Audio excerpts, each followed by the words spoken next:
Hello दोस्तों, HDS study point में आपका स्वागत है।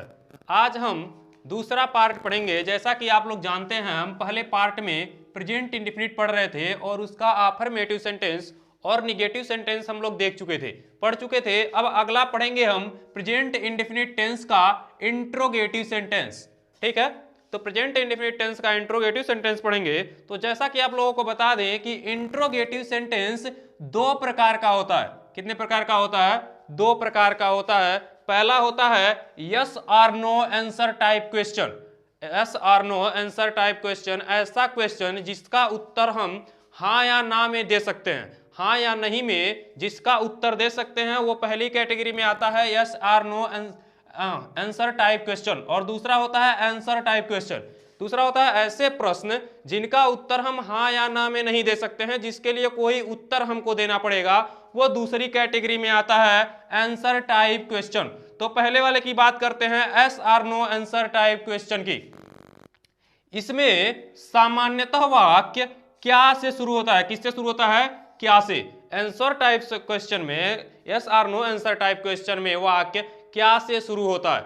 ठीक है, और उसके आगे देखते हैं, और इन प्रश्नों का उत्तर हाँ या ना में दे सकते हैं। जब वाक्य क्या से शुरू होगा तो उन वाक्यों का उत्तर हम क्या करेंगे? हाँ या ना में दे सकते हैं। जैसे क्या वह विद्यालय जाता है, तो इसका उत्तर हम हाँ या ना में दे सकते हैं। दूसरा होता है, इसका नोट करके देख लेते हैं, लेकिन एक इसका नियम देख लेते हैं। जब वाक्य क्या से शुरू होता है तो सहायक क्रिया को सब्जेक्ट से पहले लिखा जाता है। ठीक है, जब वाक्य क्या से शुरू होता है, कोई भी वाक्य क्या से शुरू होता है जिसका उत्तर हम हाँ या ना में दे सकते हैं, उसको हमेशा सहायक क्रिया से प्रारंभ करेंगे। ठीक है, उसमें सहायक क्रिया को हमेशा सब्जेक्ट से पहले लिखेंगे। ठीक है, तो जैसा कि हम लोग आप लोगों को बताया कि जब वाक्य क्या से शुरू होता है तो हमेशा सहायक क्रिया को सब्जेक्ट से पहले लिखा जाता है। और प्रेजेंट इंडेफिनिट में हमने आप लोगों को एक सहायक क्रिया बताई थी। क्या बताई थी? डू या डज। ठीक है, ये सहायक क्रिया प्रेजेंट इंडेफिनिट में हम प्रयोग करते हैं। प्रेजेंट इंडेफिनिट का पहचान क्या होता है?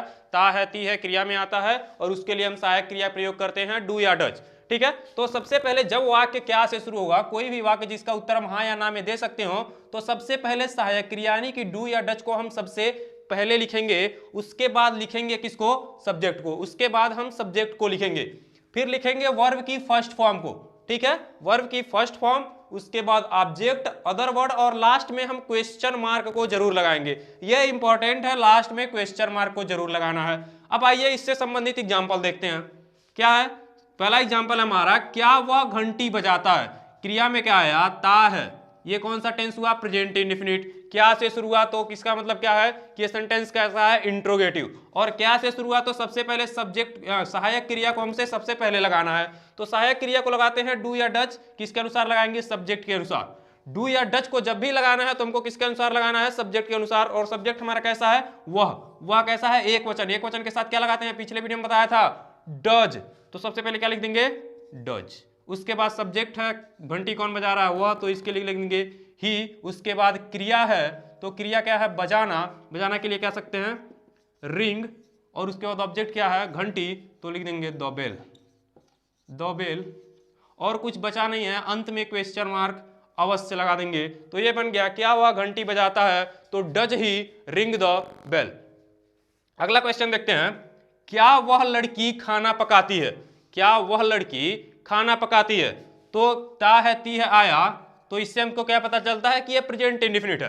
ठीक है, उसके बाद आया है क्या, यानी कि उसका कौन सा सेंटेंस है? इंट्रोगेटिव सेंटेंस है। ठीक है, तो इंट्रोगेटिव सेंटेंस के लिए क्या करते हैं?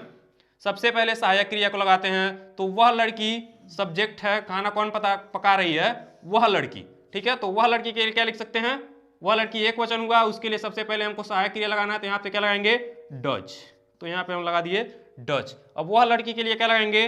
That girl. ये हमारा सब्जेक्ट हो गया। वह लड़की के लिए that girl.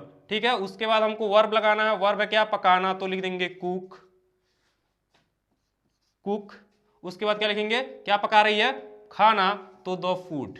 Cook the food.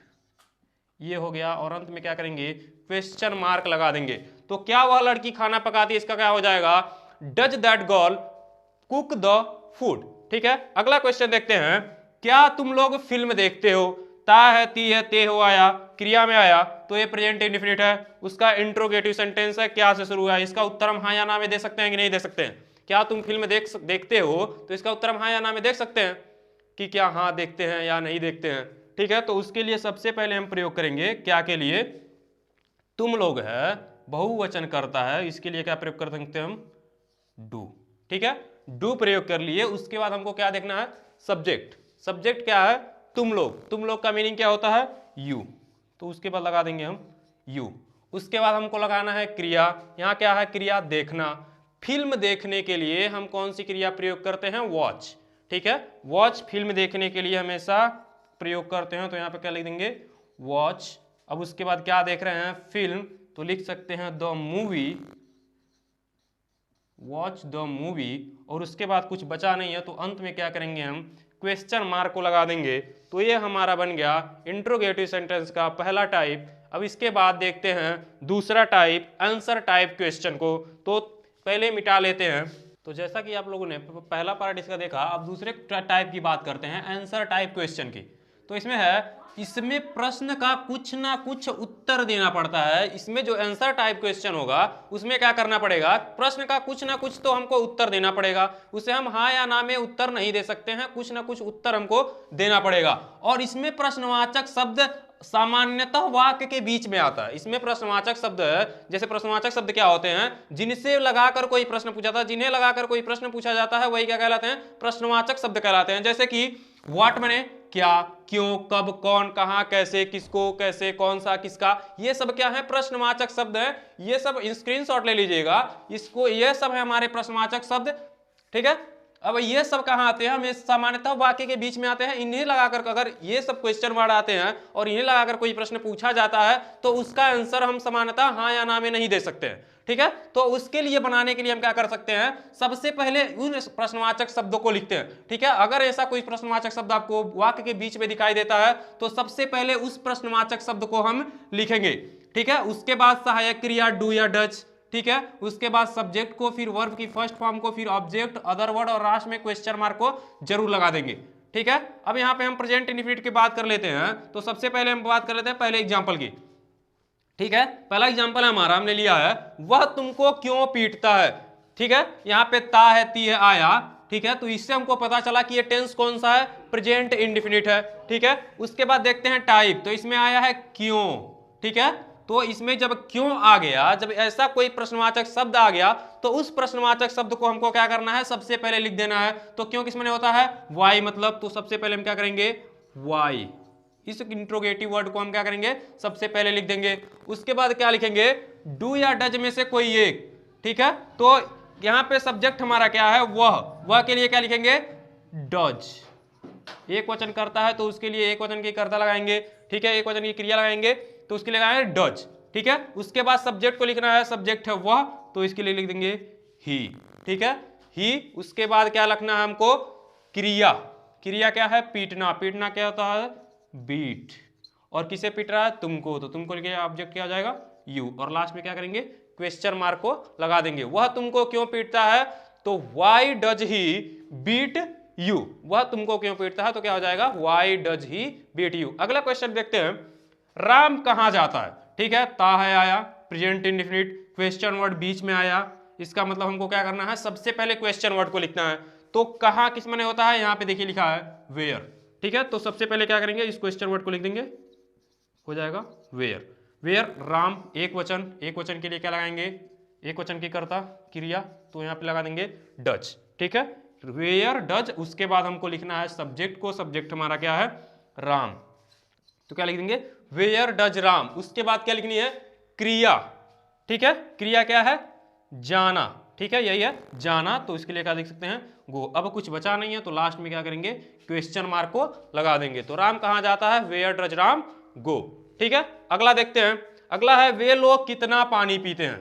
ठीक है, अब ये देखिए, ये चार जो क्वेश्चन आए हैं, ये चार क्वेश्चन वर्ड, विच माने कौन सा, हुज, हाउ मेनी और हाउ मच, ये चारों अलग प्रकार के होते हैं। ठीक है, इन सब के साथ जो भी नाउन आएगा, जैसे कौन सा, कौन सी के साथ, या कितना, कितनी के साथ, किसका, किसकी के साथ, इन सब के साथ जो भी नाउन आएगा उनकी अंग्रेजी इनके साथ हम लिखते हैं। ठीक है, क्वेश्चन वर्ड उसको भी मान लेते हैं, उस नाउन को भी हम क्वेश्चन वर्ड मान लेते हैं। जैसे यहाँ पे आया है कितना पानी, कितना के साथ क्या आया है, पानी। तो इस पानी को भी हम यहाँ पे क्या करेंगे, क्वेश्चन वर्ड मान लेंगे। और इसके लिए क्या प्रयोग करेंगे, देखिए हाउ मेनी मतलब भी होता है कितना, और हाउ मच मतलब भी होता है कितना। जब संख्या गिनने की लायक हो, ठीक है, जब संख्या बतानी हो, किसी भी वस्तु की संख्या बतानी हो, तो उसके लिए हम हाउ मेनी का प्रयोग करते हैं। लेकिन जब किसी चीज की मात्रा बतानी हो तो उसके लिए हम हाउ मच का प्रयोग करते हैं। ठीक है, तो देखिए यहाँ पे पानी है, पानी की तो हम संख्या बताएंगे नहीं, उसकी मात्रा ही बताएंगे। तो इसके लिए क्या प्रयोग करेंगे, हम हाउ मच का प्रयोग करेंगे। तो क्या लिखेंगे हम, सबसे पहले हाउ मच, ठीक है, हाउ मच लिख दिए। उसके बाद क्या लिखना है, पानी को, ठीक है, इसके साथ जो भी आएगा उसको लिखना है। तो हाउ मच क्या लिख देंगे, वाटर, हाउ मच वाटर। उसके बाद हमको लिखनी है सहायक क्रिया। सहायक क्रिया क्या है, सब्जेक्ट क्या है, वे लोग, वे लोग के अनुसार क्या लगाएंगे, सहायक क्रिया डू। तो हाउ मच वाटर डू। उसके बाद लिख रहा है हमको सब्जेक्ट, सब्जेक्ट क्या है, वे लोग, वे लोग की मीनिंग क्या होती है, दे, ठीक है, दे। और उसके बाद क्रिया है, क्रिया क्या होती है, पीना की, ड्रिंक, ठीक है। उसके बाद हमको लगाना है क्वेश्चन मार्क, क्वेश्चन मार्क लगा देंगे। वे लोग कितना पानी पीते हैं, तो how much water do they drink, ठीक है, ये हो गया हमारा। ठीक है, अब ऐसे करके हम बनाते रहेंगे। ठीक है, कुछ एग्जांपल्स और देख लेते हैं। जैसा कि एक और एग्जांपल हमने लिया है, रोहन अपने भाई को क्या पढ़ाता है। ठीक है, रोहन अपने भाई को, यहाँ पे ता है, ती आया, प्रेजेंट इंडेफिनिट है, क्या, ठीक है, क्या आया बीच में। अब बीच में आया तो रोहन अपने भाई को क्या पढ़ाता है, तो इसका आंसर तो हमको कुछ देना पड़ेगा। हिंदी पढ़ाता है, अंग्रेजी पढ़ाता है, कुछ तो आंसर देना पड़ेगा। तो इसके लिए हम कुछ क्या लिखेंगे, सबसे पहले इस क्वेश्चन वर्ड को लिखेंगे। तो इसका क्वेश्चन वर्ड क्या हो जाएगा, व्हाट। क्या किस में होता है, व्हाट मतलब क्या होता है, ठीक है। उसके बाद हमको क्या लिखना है, सहायक क्रिया। सहायक क्रिया क्या लगाएंगे, रोहन है सब्जेक्ट, तो इसके लिए लगाएंगे does. When does, what does, उसके बाद सब्जेक्ट को लिख देंगे रोहन, what does रोहन। अब उसके बाद क्रिया हमको लगानी है, क्रिया क्या है, पढ़ाना, तो लिख देंगे टीच। और अब किसको पढ़ा रहा है, अपने भाई को, तो ऑब्जेक्ट हो जाएगा हिज ब्रदर, ठीक है, हिज ब्रदर, क्वेश्चन मार्क लगा देंगे। ठीक है, अगला देखते हैं, क्या वे लोग नदी में तैरते हैं। ठीक है, तो यहां पे क्या से शुरू होगा, जब क्या से शुरू होता है वाक्य तो क्या करते हैं, सबसे पहले हम सहायक क्रिया को लिखते हैं। ठीक है, ता है, ती है के लिए सहायक क्रिया लगाते हैं डू या डज। तो वे लोग है, वे लोग के अनुसार लगाएंगे हम क्या, डू। ठीक है, उसके बाद सब्जेक्ट को लिखेंगे, सब्जेक्ट है वे लोग, तो इसके लिए लिख देंगे दे। तो हो गया डू और दे। ठीक है, उसके बाद क्रिया को लिखना है, क्रिया क्या है, तैरना। तैरना क्या होता है, स्विम, डू दे स्विम। और कहां तैर रहे हैं, नदी में, तो इसके लिए क्या लिख देंगे, इन द रिवर। ठीक है, do they swim in the river.